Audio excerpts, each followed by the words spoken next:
Hi everybody, Rick McEvoy here and welcome to my weekly YouTube video about my weekly photography blog post.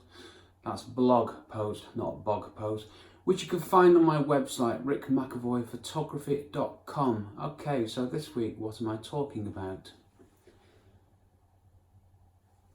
The page is gone.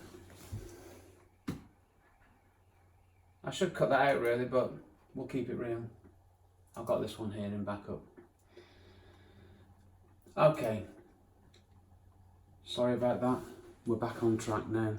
This week, hotel photography, 10 practical tips for hotel owners. Now there's no point me writing about photographing hotels with a photography slant on things because I'm not interested in other photographers now they photograph hotels. Well, I am, but I'm more interested in helping hotel owners get their photographs done, be it by me or somebody else. That's why I've written this post. One thing I need to say about hotels is that the photos of hotels that you see on websites are really business critical, because when I'm looking at a hotel online, I look at the photos first, maybe because I'm a photographer, but I think most people do this. You find the hotel where you want to stay, you look at the photos quickly. The photos will probably decide if you're going to look into it a bit more. It might be that you just want something cheap so you're not that bothered, but once you get beyond the price point issue, the photos will decide probably if someone's going to look into it further and look into seeing room availability. So photos for hotels are pretty important to the business. So, photo of Sandbanks Hotel in Poole. One of the things I like to do is to get over the location of a hotel when it's on a beach like this. Most of the photos you see of Sandbanks Hotel are from the other side, looking with a bit of the sea in there. I like this shot from the beach with the whole hotel, and here's the seating area at the front. There's actually some other stuff been built since then. I'm trying to show the hotel in its best possible light and in its setting. That image will make somebody go, hotel on the beach, let's have a look. That's the theory anyway. Who am I? I'm Rick McEvoy. Well, of course I am. It's a Rick McEvoy Photography YouTube channel. Who else were you expecting? I'm an architectural photographer based in Dorset. I work all over the place. I also do landscape and travel photography work. I don't do anything else. No weddings, portraits, christenings, family birthdays, pets, dogs, cats. Basically, it's nice buildings, nice places, nice buildings in nice places. That's what I do. Talking of which, this is the Hotel Cap Negret, or Cap Negret Hotel in Altea in Spain. Lovely place, and again, the setting, the sun's rising. I wanted some nice bright morning light that tells you when you look at that photo, I'm either seeing the sunset or the sunrise when I go to this hotel. If you get one of the rooms on the front. First thing, find the right photographer for you. Not just any photographer, but one who you get on with, one that you're going to like. I mean, watching this YouTube video, you might look at me and think, nah, don't like him. Or you might think, he seems like a nice guy, let's give him a shout. Still, up to you, but if you have a photographer that you like and get on with, it makes life easier. Find a qualified photographer. I'm an associate, I'm still proud to say. When I say still proud, I'm proud to still have that qualification after 2 years. At the British Institute of Professional Photography, not a bad place to go. I also mention the Royal Photographic Society and the Master Photographers Association because I know something about them. Not a huge amount granted, but I'm aware of them and of their legitimacy. So, if you're going to get an architect, you'd probably go to the RIBA website and there would be a list of qualified architects.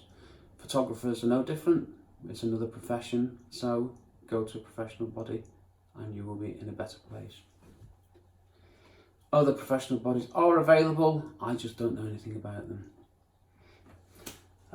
Another photo of Cap Negret Hotel in Altea, Spain. Again, just before sunrise, nobody else around.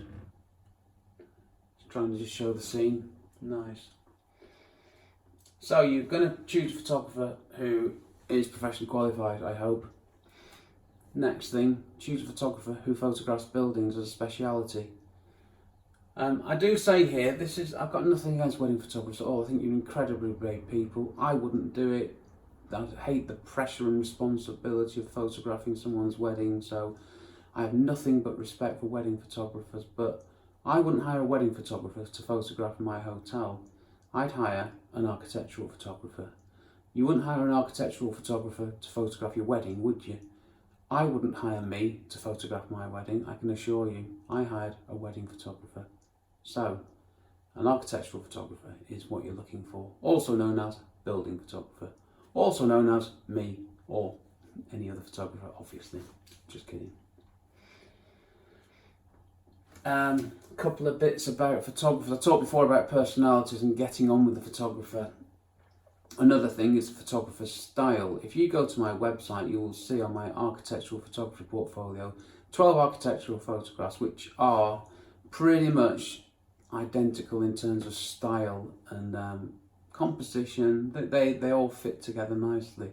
That's what I do. Those are the images I create. If you like them, great. If you hate them, that's absolutely fine. Don't hire me, because I'll just give you images you hate. So there's no point in that. It's wasting everyone's time. Travelodge. That's my kind of. I like doing stuff like that. So you get a photographer. Agree the brief. Very important. I'll go through the brief. I won't go through it here because there's stuff in there which it takes some time to go through. If I was going to hire a wedding photographer, I would hire, well, that was taken by my wedding photographer at the Sandbanks Hotel. No coincidence, is there? So get the brief done, agree everything.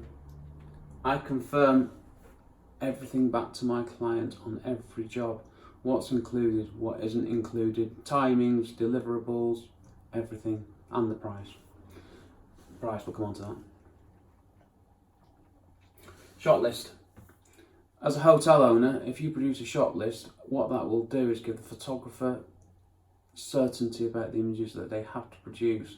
And it also starts the thought process going about what you actually want the photographs of, because the way you need to think about a shot list is, do you really want all these photos? Because you're going to have to do something with them. And if you ask for 500 photos for a hotel, unless it's the biggest hotel in the world with the biggest range of hotels, then you'll be regretting that. 3, 4, 5 photos per room, different type of room, different views, balconies, etc. Internals, externals. It's not a huge amount of photos needed to sell a hotel, bear that in mind. So shot list. Once I've agreed a shot list, if I see something which I think is going to add to the set of images, I will provide that as well. Travelodge in Southampton. How much? I haven't put a price on here because every job is different in so many ways, but if you phone me up and say, hi, can you photograph my hotel, I want to pay you £100, then I will say, sorry, but that's not enough. There's more to it than turning up, taking a few photos and emailing them to you. So each price is specific to the job. Timing. A couple of issues on timing. One is the weather, lovely British weather. Who knows what it's going to do. Sometimes you can get interior shots done on a cloudy day.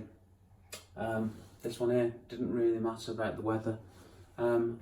Sometimes exteriors. Do you want your hotel photographing when it's raining? No, you don't. This is the problem that we have to contend with in England.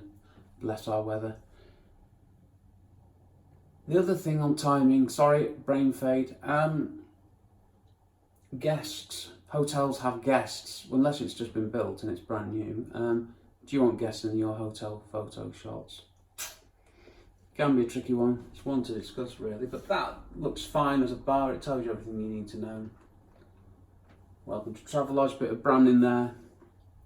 And this is Southampton Travelodge. It had a bus stop outside. Couldn't do anything about that because when that bus moved, another one appeared. And they weren't prepared to pay me to come back at 5 o'clock on a Sunday morning, which obviously I'd be happy to do. So that's the sort of broader issue. But no people in the shop. It looks perfectly fine and welcoming. People or not. I've missed one here. Prepare the rooms.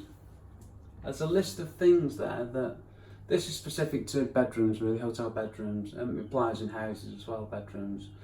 Principle applies to any other space, really, but one thing I would like to draw everyone's attention to is make sure all the light bulbs work and make sure they're all at the same type in a room or area, because if not, your colours are going to look out, and you can correct one way but you can't, well, you can correct anything you do, it just takes ridiculous amounts of time. So yeah, so these days we're moving more to LED lights, which gives us a more consistent, bright, clean light, which makes my life a lot easier, to be fair, because we photograph interior spaces that we want to look appealing and homely like a hotel room with the lights on. But the lights off, it looks a bit cold and what have you. So lights on, all the lights working, nice. Okay, I go on a bit more about people. I started writing that thinking, oh, I hate doing photographs of hotels with no people in, and I got to the point where I thought, actually it goes either way. When you're looking at a website, are you really looking at it thinking, no people in that hotel, I'm not going to stop there? Or are you thinking, okay, it's a photo with no people in it? No people in it's easier. If you've got a live hotel, then you've got an issue about guests. So let's not worry about that too much. It's something that can be worked out at the time. Obviously, hotel rooms, you can block those out, make them available, present them perfectly. So yeah, one to think about perhaps. And that is my post, which I've forgotten the title of, so I'll just go back to the top. Bear with. Let's go at the quick way. Hotel photography, 10 practical tips for hotel owners. I hope that you have found this helpful. If I can help you, give me a shout. If you go to another photographer, that's absolutely fine. I can't photograph everyone's hotel, obviously. I hope you enjoyed the video. Please subscribe to my YouTube channel, which you are looking at now. Please subscribe to my blog at rickmcevoyphotography.com/blog.